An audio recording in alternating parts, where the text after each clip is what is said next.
In the West Midlands, in the picturesque medieval market town of Shrewsbury, the ancient faith of the British Isles has been revived. Here we see the Byzantine liturgy being celebrated in English, in a church whose history tells the story of the religious life of the nation.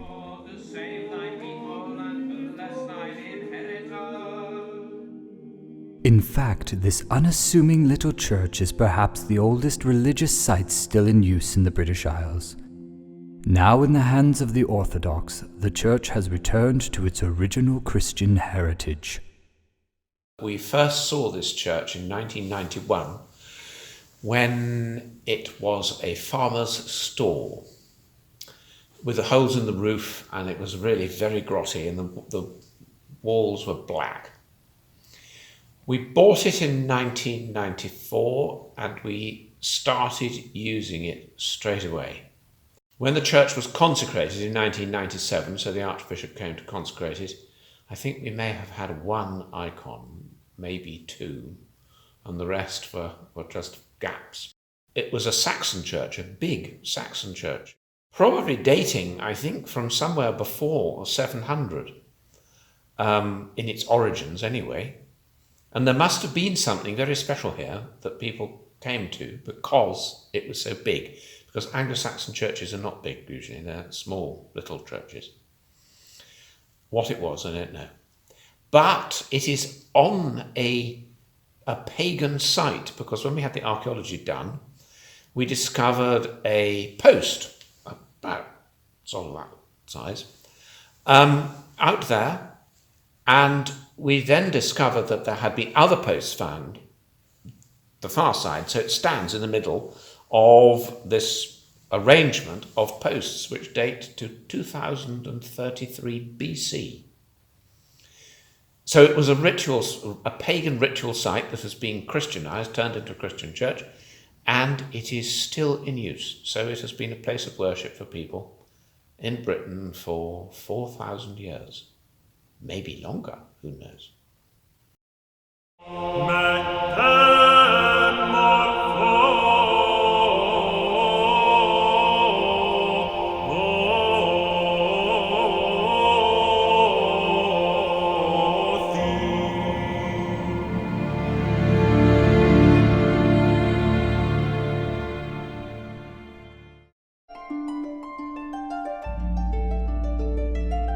The thriving multi-ethnic parish community has attracted many converts. One of the pillars of the community is the New Zealand-born iconographer, artist and writer Aidan Hart, whose work has received international acclaim both within and beyond the Orthodox world. As a public persona and proponent of the arts, his continued presence through BBC interviews, his involvement with the Prince of Wales Trust, and his numerous writings have introduced countless people through the sacredness of art to a life with God. So many people have come to Christ and come to the Orthodox Church through beauty. That's not the prime function of liturgical art. The prime function is just to worship God. But we want to do the best we can so it becomes beautiful. But one fruit of this is to create a holy fragrance. Beauty I see as the fragrance of a beautiful flower that attracts people initially through the fragrance, but then they want to find out, where does this fragrance come from? So they come to church, they see the beauty, and then if their hearts are open, they ask, well, where does this beauty come from? This is another type of beauty. It's a transparent beauty, a beauty that doesn't say, just look at me, but says, look through me, look to the source of my beauty. There's a humility about liturgical art. So for me, liturgical art is all sorts of things. It's a combination, it's a reason why we live, so we can worship God. It's the outflowing of the church's life into the world through beauty. It's a vision. One of the prophets said, without vision the people perish. And I think, to finish, in our world, things are going astray in the world because we have no vision. If you don't worship God, if God is not at the heart of things, you run around looking for satisfaction and you create things to try to fill that void, but in the end it's distraction rather than the truth. It might touch the hem of truth, but it'll only be partial. Liturgical art, I think, if we want to return health to the world, we've got to start there. Train liturgical artists, not just in the skills, but in a life of holiness. A lot of art schools, most don't teach the techniques of how to create beauty, be it music or visual. So sadly, we've got to start from scratch really to improve liturgical art. Aidan Hart's work demonstrates how we can produce a relevant local modern art, which at the same time is highly personal and yet does not betray tradition. When you think of the Orthodox Church, most people think of Greece or Russia, but Britain was Orthodox the first 1,000 years before the schism. So I wanted to do something that was related to Britain. So in this particular case, I made the image up, but it was inspired by particularly what's called the Bury St Edmund Gospel. It's a scripture written in Bury St Edmund in about 1150, I think, illuminated manuscript, so I drew ideas from that, because I wanted it to be something that our Cypriot and Russian brethren could identify. Yeah, that's an icon. But also British people was actually, that looks a bit Romanesque. So this is from the Romanesque period. From its very beginnings, the Christian tradition has established and sustained itself along two paths, the life of the parish and the life of the monastery. England's landscape was once peppered with countless thriving monasteries, eradicated through Protestantism and further neglected in secular modernity. Recent years have witnessed a re-emergence of the ancient monastic tradition on British soil, with several burgeoning monasteries, one of which is located just outside of Shrewsbury. Here is Father Philip, the abbot of the monastery of St Antony and St Cuthbert. Now it's really important for people like me and anybody else in this country who's enthusiastic and interested in Orthodoxy and the mission of God here, to realize that we're not the first people here, not the first Orthodox Christians here at all, not by a very long chalk. We have an enormous number of previous witnesses of the resurrection, both the resurrection itself. So for example, it's rumoured that St Paul came here, St Simon Zelotes, St Andrew, possibly St Jude, and one or two of the other apostles as well. Why did they want to come? Well, they came because these islands were known as the ends of the earth. And when the Lord said, start in Jerusalem, go on to Samaria, then carry on to the ends of the earth, he probably had just where I'm sitting in mind. Particularly after the Reformation, Christianity in these islands has become more and more diminished. To now, at this point, very, very few people go anywhere near a church over the entirety of their lives. Hardly anybody is baptized in any of the denominations. Increasingly, people are not even buried by the churches. And largely people are not getting married, let alone getting married inside a church. So Christianity in a real sense has died in this place.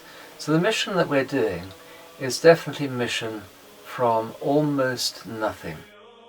One of the big things that those people involved in mission here have to remember is we're not bringing it here for the first time. The entire country is soaked with the blood of martyrs.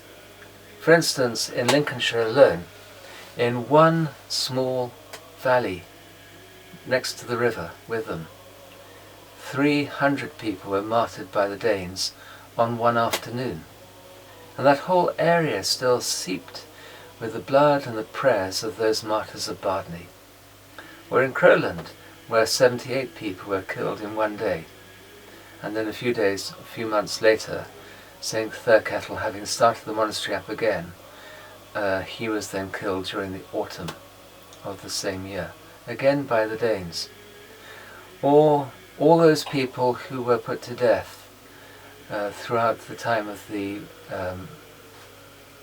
conquest by the Normans, because they had maintained the old faith despite the schism. Now those are the people whose prayers guide and help us even now.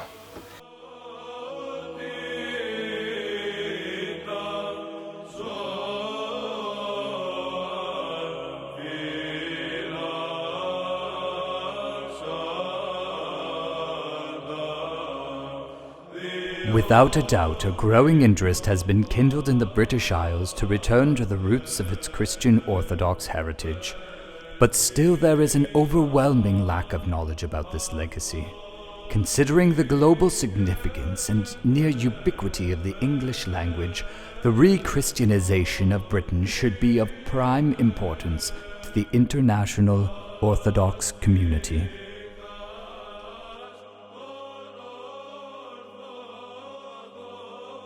It was St. Arsenius of Cappadocia who said that the church in these islands, and there are hundreds of islands in Britain, would begin to grow when the Orthodox Church began to venerate the saints of these islands.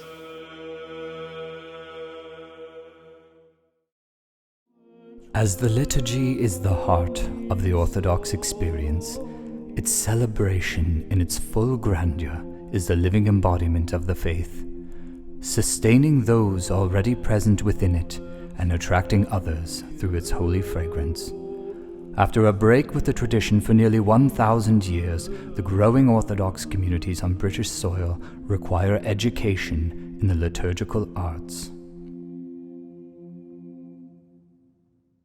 Liturgical art, I think, if we want to return health to the world, we've got to start there. Train liturgical artists, not just in the skills, but in a life of holiness. A lot of art schools, most don't teach the techniques of how to create beauty, be it music or visual. So sadly, we've got to start from scratch really to improve liturgical art. We've got to train people with these skills that they might otherwise have got in secular institutions, but also the theology, the whole meaning of liturgical art. We have a great task ahead of us, but we live in exciting times. It's a wonderful time in the Orthodox Church. For those of us who've lived through the last third of a century or more in the Orthodox Church, it's been quite a tough time. But I think that people will look back on this as our golden age, the golden age of the Orthodox Church in these islands. And from that point of view, it could hardly be more exciting. In the very heart of Shrewsbury, we have now acquired the use of one of its great historical buildings. The Church of St Julian's dates back to before the Schism. Originally consecrated in honor of St Juliana of Nicaea, the space will serve as a center for liturgical art and culture with a fully accredited seminary, and it will also function as a performance venue for internationally renowned artists from across the globe. Courses, workshops, masterclasses, theatre, an audiovisual studio, and a fully fledged language institute and music academy. In honor of the church's original patron saint, this institute will be known as the Academy of St Juliana. Here we are in the centre of Shrewsbury, which is a border town. It is the centre for people to get here from Manchester, from Liverpool, from Birmingham, from Cardiff. It's a very easy place to get to. Somehow or other we discovered we had bought an incredibly ancient church, which was Orthodox originally. It's the only church in Britain that is in origin an Orthodox church that has come back to us. So there's a lot of potential here, and because it is so easy to get here, this is unquestionably a very good place to get things going. So with mission, we're not by ourselves. With mission we have the relics of the saints. With mission we have all those saints who have come before us. With mission we have Christ himself urging us on, promising to be with us to the end of the age, and also giving us that great commission to go to the ends of the earth, and that means right here. in order to bring people to Him. So pray for us doing that. Thank you.